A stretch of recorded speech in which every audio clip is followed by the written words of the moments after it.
तारीख का एक नया मोड़। अमेरिका ने बिलाखिर ईरान के जौहरी मराकिज पर बराह रास्त हमला कर दिया। अस्सलामु अलैकुम नाजरीन, ये है स्टोरी ऑफ होप पर खुसूसी ब्रेकिंग न्यूज। दुनिया की नजरें मशरिक वस्ता पर जमी हैं, जहां अमेरिका ने ईरान के 3 अहम जौहरी मराकिज पर शदीद फिजाई हमले किए हैं। अमेरिकी वक्त के मुताबिक 21 जून की रात B-2 स्टेल्थ बमबार तैयारों ने फोर्डो, नतंस और अस्फहान में कायम जौहरी तंसीबात पर 30,000 पाउंड वजनी बमों से हमला किया। इन बमों को बंकर बस्टर यानी जमीन के अंदर छिपी हुई तंसीबात को तबाह करने के लिए इस्तेमाल किया गया। अमेरिकी सदर डोनाल्ड ट्रंप ने इसे एक शानदार और कामयाब फौजी ऑपरेशन करार दिया है। अमेरिकी ज़राए का दावा है कि ईरान का एटमी प्रोग्राम शदीद मुतासिर हुआ है। फोर्डो जैसी तंसीबात में ज़मीनी सतह पर तबाही और अंदरूनी निज़ाम में जुज़वी नुकसान की तस्दीक हुई है। ईरान के एटमी इदारे ने कहा है कि हम नुकसान का जायज़ा ले रहे हैं, मगर हमारा प्रोग्राम ख़त्म नहीं हुआ। ईरान ने इस हमले को बैनुल अक़वामी क़वानीन की संगीन खिलाफ वर्जी करार दिया है। सरकारी सतह पर शदीद मजम्मत करते हुए कहा गया है कि हम खामोश नहीं बैठेंगे, ये हमारे सब्र का इम्तिहान है। ईरान ने जवाबी कार्रवाई में मशरिक़ वस्ता में अमेरिकी फ़ौजी अड्डों पर मिसाइल और ड्रोन हमले किए, जबकि इसराइल में भी खतरे के सायरन बजाए गए। इसराइल ने अमेरिकी कार्रवाई को तारीखी फैसला करार दिया है, जबकि चीन, रूस और यूरोपीय यूनियन ने फौरी जंग बंदी की अपील की है।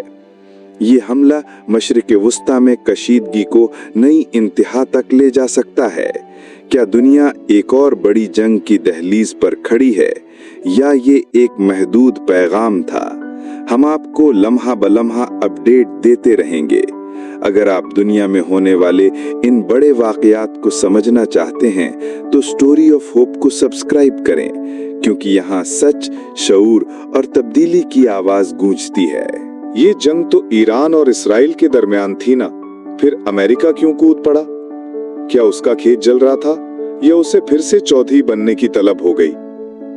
अरे भाई, जब भी मशरिक़ वस्ता में कोई आग लगती है तो ये चौधरी टोपी पहनकर अमेरिका आ जाता है अमन कायम करने के लिए, और फिर ऐसा अमन कायम करता है कि लाशें बोलना बंद कर देती हैं। ईरान ने जब इसराइल पर हमला किया तो ये इसराइल का मामला था, यहूदी रियासत का रद्द अमल था, लेकिन अमेरिका को एक बार फिर अपना थानेदार बनने का जुनून सवार हो गया।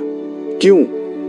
क्योंकि अगर मुसलमान एटमी ताकत बन जाए तो उसे दहशतगर्द कहते हैं, लेकिन अगर वही ताकत यहूदी हो, ईसाई हो, तो वो अमन का रखवाला कहलाता है। सवाल उठता है, क्या एटमी हथियार सिर्फ मुहज्जिब अक़वाम के लिए महफूज हैं, और बाकी दुनिया, खास तौर पर मुस्लिम दुनिया, क्या सिर्फ मरने, दबने और सफाइयां देने के लिए बनी है? ईरानी साइंसदान शहीद किए गए, इराक का केमिकल वेपन का झूठा ड्रामा किया गया, लीबिया को सबक सिखाया गया, और अब ईरान को रोकने के लिए फिर वही पुराना खेल शुरू हो गया। लेकिन सवाल ये है कि क्या हम हमेशा तमाशाई ही रहेंगे, या कभी अपने मुफादात की जंग खुद लड़ने की हिम्मत करेंगे? ये दुनिया उसूलों पर नहीं, ताकत पर चलती है, और जब तक हम दूसरों की ताकत पर वावा करते रहेंगे, तब तक हमें जीने का नहीं, सिर्फ झुकने का हक हासिल है। क्या जौहरी हथियार सिर्फ अमेरिका, बरतानिया और इसराइल के लिए जायज हैं, और अगर कोई मुस्लिम मुल्क यही करे तो वो दहशतगर्द कहलाता है? वाह दुनिया, वाह इंसाफ। अमेरिका ने 1945 में जापान पर 2 एटम बम गिराए, 1 लाख से जायद इंसान जिंदा जल गए, मगर आज भी अमेरिका अमन का अलमबरदार कहलाता है। और अगर ईरान, पाकिस्तान या कोई और मुस्लिम मुल्क एटमी तवानाई हासिल करने की कोशिश करे तो इस पर पाबंदियां, हमले और तोहमतें नाजिल हो जाती हैं। क्यों? क्योंकि हम कम मुहज्जिब हैं, या फिर सिर्फ इसलिए कि हम उनके गुलाम नहीं?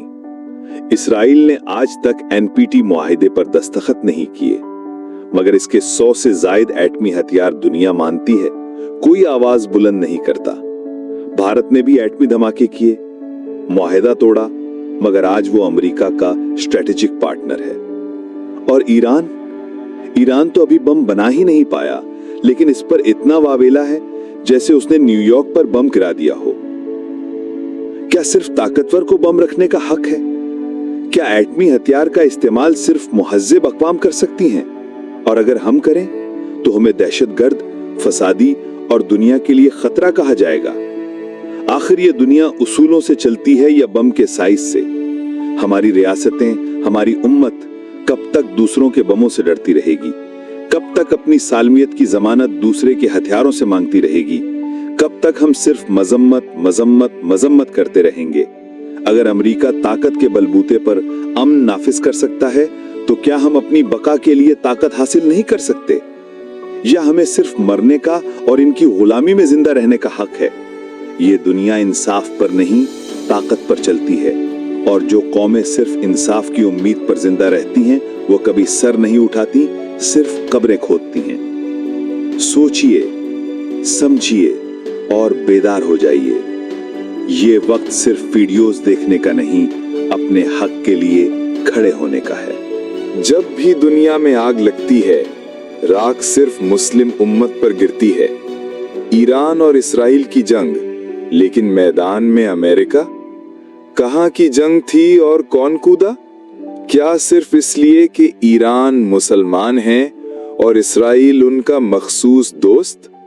अमेरिका खुद एटम बम इस्तेमाल कर चुका, इसराइल के पास सैकड़ों एटमी हथियार मौजूद, भारत धमाके कर चुका, फिर भी सब मुहज्जिब दुनिया का हिस्सा हैं। मगर अगर पाकिस्तान बनाए, खतरा। अगर ईरान सोचे, दहशतगर्द। और अगर कोई मुसलमान मुल्क ताकत की बात करे, तो दुनिया का अमन खतरे में आ जाता है। एक लम्हे के लिए सोचें, हम कहां खड़े हैं? जिनके हाथों में कुरान था, आज उनके हाथों में जंजीरें हैं। हम जिन्हें उम्मत कहा गया, आज अलग अलग कौमों, जबानों, परचमों में बटे हुए तमाशाई बने बैठे हैं। कोई मरता है, हम मजम्मत करते हैं। कोई एटमी मरकज तबाह करता है, हम इजलास बुलाते हैं। कोई मस्जिद शहीद करता है, हम करारदाद लिखते हैं। क्या हम वाकई 2 अरब के जिस्म में बेजान रूह बन चुके हैं? कब जागोगे? जब तुम्हारी सरजमीनें राख बन जाएं, जब तुम्हारी नस्लें बुजदिली में पलकर मिट जाएं, जब तुम्हारी दुआएं भी दुनिया को मशकूक लगने लगें। नहीं, ये वक्त है जागने का, ये वक्त है ताकत पर यकीन रखने का, ये वक्त है अपने बच्चों को सिर्फ रिवायात नहीं, हकीकत और गैरत की तरबियत देने का। उम्मत मोहम्मदी के लिए पैगाम। उम्मत वो नहीं जो सिर्फ हज पर जाए, उम्मत वो है जो मजलूम का हाथ थामे, जालिम की आंखों में आंखें डाले और हक के लिए खड़ी हो। कुरान हमें बार बार कहता है, कमजोर बनो ये हरगिज नहीं कहा, जुल्म के खिलाफ ना खड़े हो ये कभी नहीं कहा। उम्मत मोहम्मद सिर्फ मस्जिदों की जीनत नहीं, वो दुनिया के हर जालिम के सामने एक ललकार है, अगर वो बेदार हो जाए। अगर तुम उम्मत का हिस्सा हो तो जागो, सच को पहचानो और सिर्फ दुआएं नहीं, अब किरदार अदा करो।